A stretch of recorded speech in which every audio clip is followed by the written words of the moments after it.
Assalamualaikum, welcome back to Halology. My name is Yanti, and in this episode, I'm gonna share with you my experience in cooking and delivering Malaysian food while I'm traveling in Paris.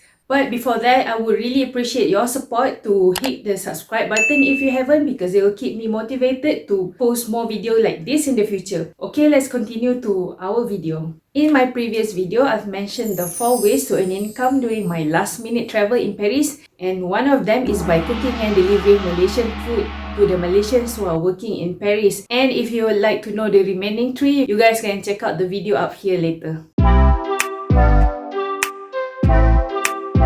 Basically, my friend Intan, who was on job assignment in Paris, came with a group of project team to Paris, and there were also existing Malaysians who are working there. So I think there was around 16 of them, and their company paid meal allowance for them. So I see a golden opportunity over there since I already have my target market. So if I can capture around 25% of them, so I'll be able to cover some small portion of my travel expense. And because finding halal Malaysian food is quite rare in Paris, and some of them hasn't eaten halal Malaysian food or home cooked meal for quite a while, so I think why not I give it a try. So guys, be grateful that we live in Malaysia, which is abundant in halal and great food, that we don't have to worry about it and we can just go and buy outside. But it's different in overseas. Basically, my unique selling proposition is that I'll be cooking and delivering the Malaysian food, and I'll deliver it into their office. So when they reach home, they can have their dinner right away. They don't have to spend another hour to cook while their stomach is growling. So it's easy and convenient for them. And to me, cooking is kind of effortless because I still need to cook for myself anyway. And cooking extra meal is a small matter because I grew up in a large family, so it's kind of normal for me to prepare food for around 8 people. And my family also cook for kenduri, rewang, and even food catering for large packs. So this is a normal thing to me. It's a small matter only. I only cook twice a week, and on one day there's only one specific menu, and among the food that I've cooked are bulgogi style nasi ayam, nasi lemak, nasi tomato, biryani moa, and on the last day that I've cooked, I let them decide what do they want to eat. Then how about the pricing? So I did a little survey based on Malaysian restaurant over there, and the food ranges from 8 to 12 euro for fried rice and fried noodle, and for dishes and set meal it could cost up to 20 euros. So I decided that I'll sell it in between 8 to 10 euro depending on the meals.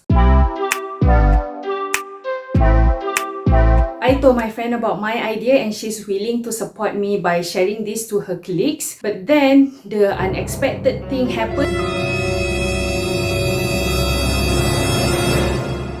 My phone was snatched inside the metro, so how do I communicate with my customer? And then my friend asked me, do I still want to continue with my plan? I told her yes, but it will be delayed for a day because I need to sort something out first. And first, I set up a very simple website. It's called Halology Paris Kitchen, where I put an introduction about myself and the date and the menu that I'll be cooking, as well as the price. And then I put some links for them to order the food. And it was only later that when a colleague of my friend lent me his phone that I'm able to set up a WhatsApp group for the order.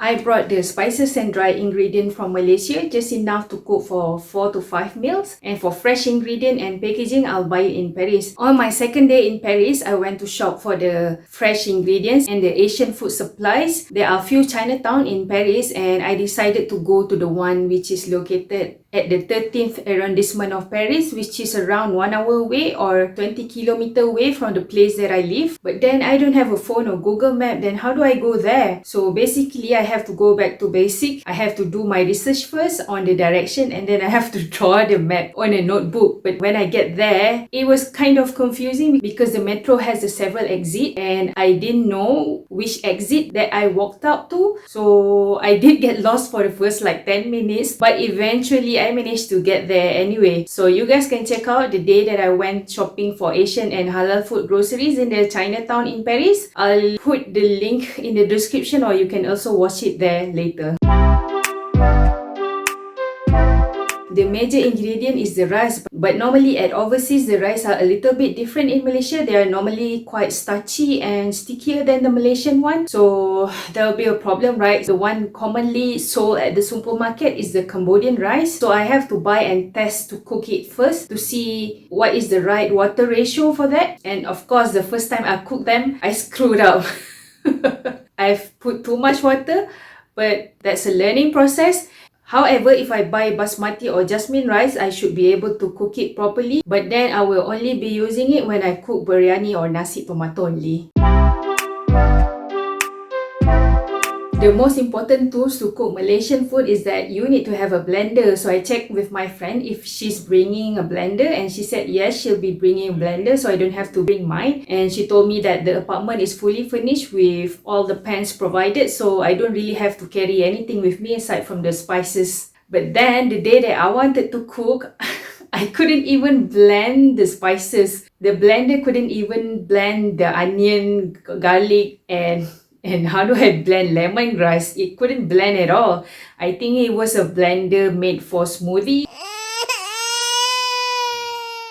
Luckily, her colleague has a blender and she has a bigger kitchen and she offers me to cook at her place.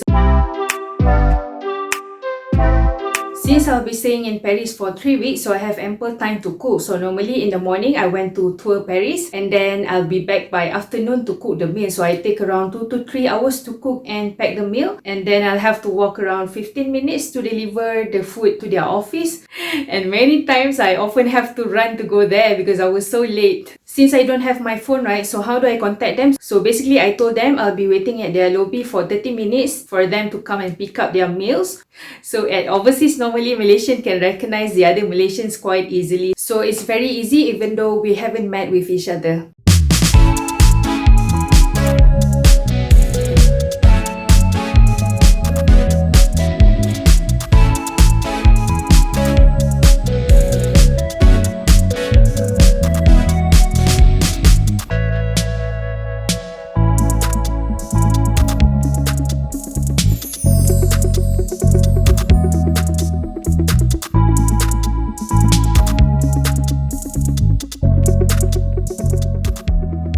This is pizza. So how was the food for the previous 3 days that you have ordered from me? Awesome. That's all? That's all. So after this, will you be cooking on your own or eating? I have to. Looking for some frozen food. Thank Frozen you. food.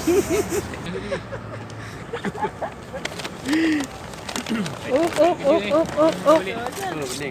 Thank you, Topek. Orang Perancis pun dah boleh ya?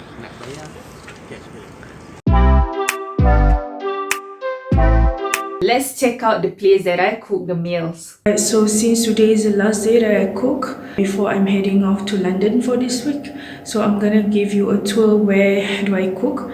Usually I don't have time to take the video when I'm cooking because I'm always rushing. Like I took only usually around 2 hours to cook all the meal. And the first time that I came here, I didn't even know where is the room and how to enter because there's actually no numbers on the door and the floor is dark because the light is auto. So I'll show you around. So basically the door number is here. I didn't even see it the first time that I come because it is too small. Usually the door sign is here, but it's here, and because there was no light at that time like this, so I couldn't even see where is it. So this is the house. The house owner is not around because she went for a vacation in Italy and Switzerland. So she let me use her kitchen to do the cooking. So this is where I cook. And I bring my own stuff, the fresh food and herbs. And these are the cooking utensils that I use today to cook tomato, rice and ayam masak merah. And this is the blender that I loaned from her because the blender that my friend brought is too small. It couldn't take the load. And this is actually where I store all my spices. This is where I roasted the chicken when I made the chicken rice, and this is the refrigerator where we store the vegetable and the fresh ingredient. And this is where I cook the rice, and this is the kitchen counter. So yeah, today I have cleaned up everything and I'm ready to go home. I have 2 bags to go home. So I'd like to say thank you to the house owner, Mija, for letting me to use the kitchen for 4 days. So I think I will have one more time to cook next week once I'm back from London before I head back to Malaysia and Oman. Thank you. I have really enjoyed my stay, my 4 week stay in Paris. If there's a chance, I might probably come back.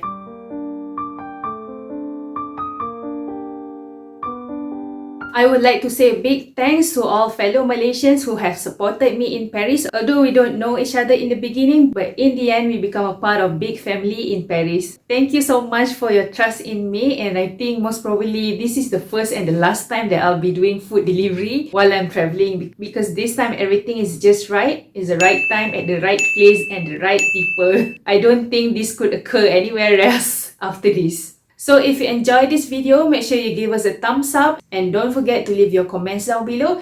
If you haven't subscribed to this channel, please go and subscribe to this channel, okay? And don't forget to turn on the notification bell so you'll be notified whenever I post a new video. I'll see you in the next episode. Thanks for watching and Assalamualaikum.